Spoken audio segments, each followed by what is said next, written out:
RSS என்று சொல்லக்கூடிய அமைப்புக்கு எதிராக மிகப்பெரிய அளவில் களத்தில் குதித்திருக்கிறது உலகளாவிய அமைப்பு. ஆர்எஸ்எஸ் என்று சொல்லக்கூடிய மோடியினுடைய தாய் கழகத்திற்கு விரைவில் மூடு விழா என்பதுதான் புதிய தகவல்.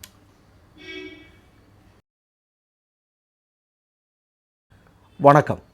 தொடர்ந்து 3 மாதங்களாக நீங்கள் பார்த்தீங்கன்னா மோடி பேசுகிறது ரொம்ப கம்மியாக இருக்குது.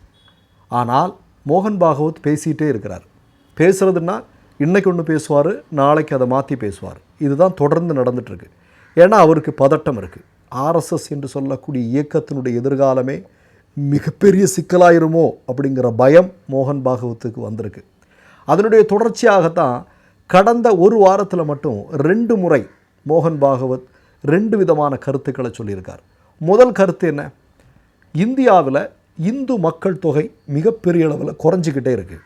இது காலங்காலமாக 100 வருஷமாக இந்த ஆர்எஸ்எஸ் என்று சொல்லக்கூடிய அமைப்பை சார்ந்தவர்கள் சொல்லக்கூடிய ஒரு வடிகட்டிய போய் தான். அதே நேரத்தில் இன்னொரு செய்தியை சொல்கிறாங்க. ஒரு பக்கம் இந்துக்களுடைய மக்கள் தொகை மிகப்பெரிய அளவில் குறைந்து கொண்டிருக்கிறது, அதே நேரத்தில் முஸ்லீம் மக்களுடைய தொகை மிகப்பெரிய அளவில் அதிகரித்து வருகிறது என்று சொல்கிறார்கள். உண்மையில் இது என்ன? நீங்கள் இந்திய அரசாங்கத்தினுடைய PEWனுடைய ரிசர்ச் மெட்டீரியல் இருக்குது, அவங்களுடைய தரவுகள் இருக்குது. அவங்களுடைய தரவுகள் படி நீங்கள் பார்த்தீங்க அப்படின்னா 1992 முஸ்லீம் பெண்கள் குழந்தைகள் பெற்றுக்கொள்ளக்கூடிய அந்த விகிதம் அப்படின்னு பார்த்தீங்கன்னா 4.4%. ஆனால் அதே சமயத்து 2015 நீங்கள் பார்த்தீங்கன்னா 2.6% குறையுது. நீங்கள் நல்லா கேட்டுங்க. 1992 4.4% முஸ்லீம் பெண்கள் குழந்தைகள் பெற்றுக்கொள்ளக்கூடிய அந்த விகிதம் இருக்கும்போது 2015 வரும்போது அது 2.6% மிகப்பெரிய வீழ்ச்சியை சந்திக்கிறது. இது இந்திய அரசாங்கத்தினுடைய கணக்கு, மோடி அரசாங்கத்தினுடைய கணக்கு, நம்ம கணக்கு இல்லை. சரியா? அதே நேரத்தில் நீங்கள் பார்த்தீங்கன்னா இந்து பெண்கள் குழந்தை பெற்றுக்கொள்ளக்கூடிய விகிதமும் குறைந்திருக்கிறது. 1992 கணக்குப்படி பார்த்தா 3.3% இருந்தது. 2015 பார்த்தீங்கன்னா 2.7% குறைந்திருக்கிறது. ஒட்டுமொத்தமாக நீங்கள் கடந்த ஒரு 20 வருடங்களில் கணக்கு கூட்டி பார்த்தீங்க அப்படின்னா இந்து பெண்கள் குழந்தை பெற்றுக்கொள்ளக்கூடிய விகிதம் பார்த்தீங்கன்னா 30% குறைந்திருக்கிறது. அதே நேரத்தில் முஸ்லீம் பெண்கள் விஷயத்தில் நீங்கள் எடுத்தீங்க அப்படின்னா 35% குறைந்திருக்கிறது, 5% கூடுதலாக. இப்படியான உண்மை கணக்குகள் நம்மள்கிட்ட இருக்கும்போது மோகன் பாகவத் திடுப்புன்னு பேசுகிறாரு, இந்திய மக்கள்கிட்ட பேசுகிறாரு. என்ன அப்படின்னா, இந்துக்கள் மக்கள் தொகை மிகப்பெரிய அளவில் குறைஞ்சிக்கிட்டு இருக்கு, ஆனால் முஸ்லீம் மக்கள் தொகை அதிகரிச்சிட்ருக்கு. எத்தனை வருஷத்துக்கு தான் இந்த வடையை சுடுவாங்க? நான் ஒரே ஒரு கேள்வியை மட்டும் மோகன் பாகவத்திட்ட கேட்குறேன். இப்போது புதிய பாராளுமன்றம் கட்டப்பட்டிருக்கிறது அல்லவா? இது ஆர்எஸ்எஸ்னுடைய ஒரு மிகப்பெரிய திட்டம். என்ன அப்படின்னா, உத்தரப்பிரதேசம் மாதிரியான பாஜகவுக்கு செல்வாக்குள்ள மாநிலங்களிலிருந்து அதிகமான எம்பிக்களை தேர்வு செய்வது. இதன் மூலம் நிரந்தரமாக பாஜகவை ஆட்சி பொறுப்பில் இருக்கிறது. அதுக்காக இன்றைக்கு பார்த்திங்கன்னா 800க்கும் அதிகமான இருக்கைகள் கொண்ட பாராளுமன்ற கட்டிடம் கட்டப்பட்டிருக்கிறது. அப்போ இதில் இப்போ நீங்கள் சமீபத்தில் சந்திரபாபு நாயுடும் தமிழ்நாட்டினுடைய முதல்வராக இருக்கக்கூடியவரும் ஒரு சூசகமாக சில தகவல்களை தென்னிந்தியாவில் இருக்கக்கூடிய மக்களிடம் சொல்கிறார்கள். குழந்தைகளை அதிகமாக பெற்றுக்கொள்ளுங்கள். சந்திரபாபு நாயுடு சொல்கிறார், குழந்தைகளை அதிகமாக பெற்றுக்கொள்ளுங்கள். குழந்தைகள் அதிகமாக பெற்றுக்கொள்வதற்கு பல்வேறு அரசியல் பொறுப்புகளில் உங்களுக்கு பதவிகள் கொடுக்கப்படும், போட்டியிடுவதற்கான வாய்ப்புகள் கொடுக்கப்படும் அப்படின்லாம் சொல்கிறார். ஆனால் நீங்கள் பார்த்தீங்கன்னா தென்னிந்தியாவில் மக்கள் தொகை மிகப்பெரிய அளவில் குறைந்து வருவதை பற்றி எந்த அக்கறையும் இதுவரைக்கும் ஆர்எஸ்எஸ்க்கு இருந்ததில்லை, மோகன் பாகவத் இருந்ததில்லை.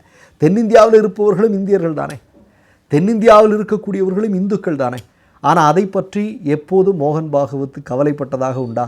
கிடையவே கிடையாது. ஒட்டுமொத்தமாக சொல்லுவார், இந்து மக்கள் தொகை குறைஞ்சிருக்கு அப்படின்னு சொல்கிறார். ஆதாரம் கேட்டால் ஆதாரம் எதுவுமே கிடையாது. ஆதாரம் இந்திய அரசாங்கத்தினுடைய ஆதாரம் என்ன? அப்படி கிடையாது இல்லையா? முஸ்லீம் மக்கள் தொகை அதிகரித்து வருகிறது அப்படின்னா அதுக்கு ஆதாரம் கிடையாது. அது உண்மைக்கு புறம்பானது, போலியானது. அதான உண்மை. அப்போ ஏன் தொடர்ந்து இப்படி மோகன் பாகவத் பேசிகிட்டு இருக்காரு? ஏன்னா ஆர்எஸ்எஸ் என்று சொல்லக்கூடிய அமைப்புக்கு உலகளாவிய ஒரு மிகப்பெரிய எதிர்ப்பு வலுவாக எழுந்து கொண்டிருக்கிறது. இன்னொரு செய்தியை நான் சொல்கிறேன். இந்தியாவுடைய கத்தோலிக்க திருச்சபை இன்றைக்கு ஆர்எஸ்எஸ்க்கு எதிராக மிகப்பெரிய கண்டனங்களை பதிவு செய்திருக்கிறார். உலகளாவிய அமைப்பு கத்தோலிக்க திருச்சபை இல்லையா? கிறிஸ்தவர்களை கத்தோலிக்கர்கள் மிகப்பெரிய கணிசமான பங்கு இருக்கக்கூடியவர்கள். அவர்கள் வந்து இந்தியாவில் இருக்கக்கூடிய மோகன் பாகவத், ஆர்எஸ்எஸ் என்று சொல்லக்கூடிய அமைப்பினுடைய தலைவராக இருக்கக்கூடிய மோகன் பாகவத்திற்கு எதிராக மிகப்பெரிய கண்டனங்களை பதிவு செய்திருக்கிறார்கள். எதற்காக? உங்களுக்கு தெரியும், சில தினங்களுக்கு முன்பு இதே மோகன் பாகவத் என்ன சொல்கிறாரு, அதாவது உண்மையான இந்தியாவுடைய சுதந்திர தினம் அப்படிங்கிறது அயோத்தி ராமர் கோயில் கட்டப்பட்ட தினம்தான், 1947 ஆகஸ்ட் 15 கிடையாது அப்படின்னு சொல்கிறார். இதன் மூலமாக இந்தியாவில் இருக்கக்கூடிய சிறுபான்மை சமூகத்தை சார்ந்தவர்களை ஒட்டுமொத்தமாக குறிவைக்கக்கூடிய மோகன் பாகவதனுடைய செயலை கத்தோலிக்க திருச்சபை கடுமையாக கண்டித்திருக்கிறது. போதாக்குறைக்கு இன்னொன்று சொல்கிறாங்க. என்ன அப்படின்னா, மிகப்பெரிய அளவில் மதமாற்றம் நடக்குது. அது கிறிஸ்தவர்கள் தான் அதிகமான மதமாற்றத்தை செய்திருக்கிறார்கள். ஆனால் ஆர்எஸ்எஸ்னுடைய தலையீடுனால் அது தடுக்கப்பட்டது அப்படின்னு சொல்கிறாங்க. அதற்கு கத்தோலிக்க திருச்சபை மோகன் பாகவத்தை பார்த்து 2 கேள்விகள் கேட்டிருக்கிறாங்க. ஒன்று, ஏற்கனவே நம்ம சொன்னோம், 3 முறை இந்தியாவில் பயங்கரவாத செயல்களில் ஈடுபட்ட இயக்கம் ஆர்எஸ்எஸ். அவர்கள் வந்து கிறிஸ்தவர்களுக்கு தேசப்பற்றி பற்றி சொல்ல வேண்டிய தேவையில்லை. இன்னொன்று, கர்வாப்சியா வன்முறை அல்லது மதமாற்றமா வன்முறை. இப்போ கர்வாப்சி, தாய் மதத்திற்கு திரும்ப அழைப்பது, அது எப்படி? ஆர்எஸ்எஸ் சொன்ன உடனே இணைஞ்சிடுறாங்களா? கிடையாது. அங்கே மிகப்பெரிய திட்டங்கள் தீட்டப்படுகிறது. அங்கே மிகப்பெரிய அளவில் வந்து மக்கள் ஒரு அழுத்தத்திற்கு உள்ளாக்கப்படுகிறார்கள். இல்லையா? இதெல்லாம் நடக்குது அப்படிங்கிறது தெரியும். இப்போ கர்வாப்சின்னு ஆர்எஸ்எஸ் சொல்லிட்டு இருக்கக்கூடியது வயலண்ட், வன்முறை. ஆனால் மதமாற்றம் அப்படிங்கிறது ஒரு மனிதனுக்கு பிடித்திருந்தால் அந்த மதத்தில் போய் சேர போகிறான் இல்லையா? அவனை வந்து நீங்கள் பணம் கொடுத்து மாற்றிட முடியுமா? இப்போ காலங்காலமாக நீங்கள் வந்து ஆர்எஸ்எஸ் சொல்லிகிட்டு இருக்கிற மாதிரி இங்கே பணம் கொடுப்பதனால மாற்ற முடியும் அப்படின்னா, இங்கே முகலாயர்கள் எத்தனை வருடம் ஆட்சியில் இருந்தார்கள், பிரிட்டிஷ்காரர்கள் எத்தனை வருடம் ஆட்சியில் இருந்தார்கள். அவர்களெல்லாம் நினைத்தால் எல்லோரையும் மாற்றி இருக்க முடியும் தானே? அப்படி அல்ல. அப்போ என்ன அப்படின்னா, இன்றைக்கு ஆர்எஸ்எஸ் முன்வைத்திருக்கக்கூடிய கர்வாப்சி அப்படின்னு சொல்லக்கூடியது வயலன்ஸ் அப்படிங்கிறத அவங்க சுட்டி காட்டுறாங்க. கத்தோலிக்க திருச்சபை கூட்டி. இன்னொரு மிக முக்கியமான விஷயம் நீங்கள் பார்த்தீங்க அப்படின்னா, ஜார்க்கண்ட் மாதிரியான கிறிஸ்தவர்கள், அதாவது கிறிஸ்தவ திருச்சபையின் மூலமாக ஏராளமான பேர் மதமாற்றத்திற்கு உட்படுத்தப்படுகிறார்கள் என்று ஆர்எஸ்எஸ்ஸால் குற்றம் சாட்டப்படக்கூடிய வட இந்திய மாநிலங்கள் இருக்கிறது. இதில் எல்லாம் நீங்கள் பார்த்தீங்க அப்படின்னா, அதிகமாக ஆர்எஸ்எஸ்ஸால் வன்முறைக்கு உள்ளாக்கப்படுவது யார் அப்படின்னு நீங்கள் பார்த்தீங்கன்னா, அது நம்முடைய இந்த கத்தோலிக்க திருச்சபையை சார்ந்தவர்கள் தான் அதிகமாக பாதிக்கப்படுகிறார்கள் என்பதுதான் உண்மை. அப்போ ஒட்டுமொத்தமாக என்ன அப்படின்னா, முழுக்க பொய்யான தகவல்களை சொல்லி கொண்டிருக்கக்கூடிய மோகன் பாகவத் இன்றைக்கு சிக்கலில் மாட்டியிருக்கிறார். அதற்கான காரணம் என்னவென்னா, உலகளாவிய அமைப்புகள் எல்லாம் இன்றைக்கு ஆர்எஸ்எஸ்க்கு எதிராக களத்தில் வந்திருக்கின்றன. இந்தியாவில் இருக்கக்கூடிய பலம் வாய்ந்த அமைப்புகள் எல்லாமே இன்றைக்கு ஆர்எஸ்எஸ்க்கு எதிராக இன்றைக்கு களத்தில் வந்திருக்கிறார்கள்.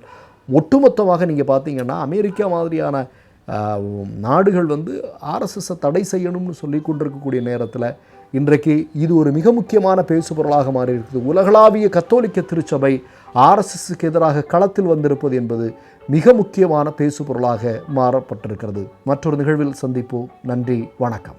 மை நேம் இஸ் ரெட் சேனலை சப்ஸ்கிரைப் பண்ணிக்கோங்க. அதுக்கப்புறமா பக்கத்தில் இருக்கிற ஜாயின் பட்டனை கிளிக் பண்ணீங்கன்னா ஒரு நியூ பேஜ் ஒன்று ஓப்பன் ஆகும். அதுலேயும் ஜாயின் பட்டனே கிளிக் பண்ணிக்கோங்க.